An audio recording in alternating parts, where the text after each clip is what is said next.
Though apart from that, and moving on from negativity with their defense, there's a lot to like about their team and individual players so far. Even the guys that they added to their team, many of which that fans said would not be good, and it's so far been pretty darn good for them, especially pointing to Deandre Ayton.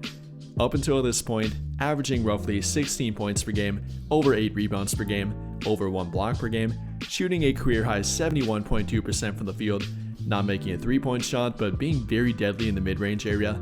In fact, he is currently one of only 2 players in the entire NBA to be shooting at least 55% from less than 5 feet away from the rim, 5 to 9 feet away from the rim, 10 to 14 feet away from the rim, and 15 to 19 feet away from the rim. Actual quick correction, one of only 3 players, the 3 being himself, Nikola Jokic of course, and Donovan Mitchell.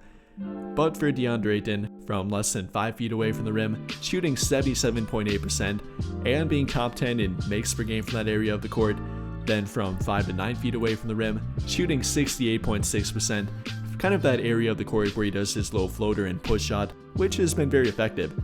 Then from 10 to 14 feet away from the rim, shooting 55.2%, making 1 shot per game and attempting nearly 2 of them per game, really the definitive mid-range area of the court, which he has been a top-tier player in the entire league with. Then even from the distant mid-range area, 15 to 19 feet away from the rim, shooting a very impressive 58.3%, which is in the 99th percentile of the entire NBA. And well, unsurprisingly, that's led to the Lakers being the only team in the entire NBA to rank in the top 5 in all 4 categories of less than 5 feet away from the rim, 5 to 9 feet away from the rim, 10 to 14 feet away from the rim, and 15 to 19 feet away from the rim too.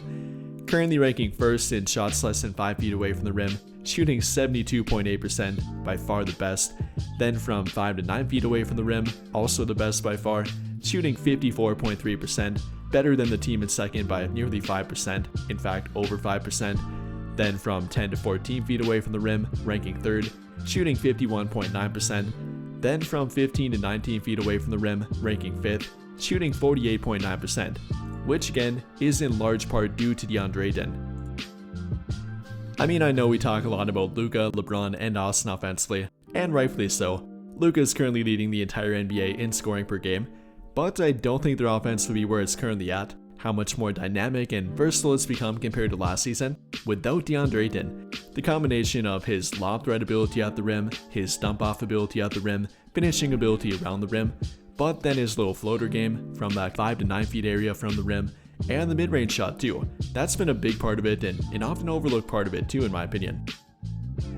So definitely a great thing to point to at that, with the combination of Deandre Ayton being added to their offense and simply their entire offense as a whole, it's been pretty good in my opinion.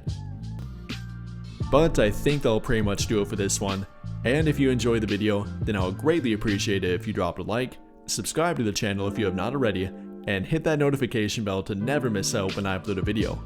But as always, thank you for watching, and have a great day or night.